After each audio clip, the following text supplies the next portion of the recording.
হবেই হবে জীবন আমার ধন্য, তবে হবেই হবে জীবন আমার ধন্য।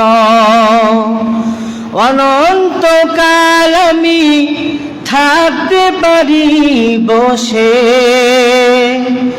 যদি দেখা দিবে বলো স্বপ্নে কভু এসে।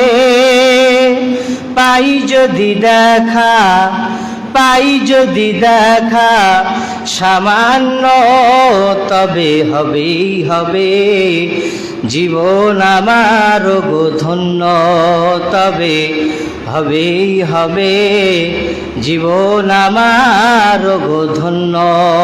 বলেন আল্লাহুম্মা আমিন। কবি বলেছেন, তুমি যদি কভু দেখা দাও হে অনন্য, তবে হবেই হবে জীবন আমার ধন্য।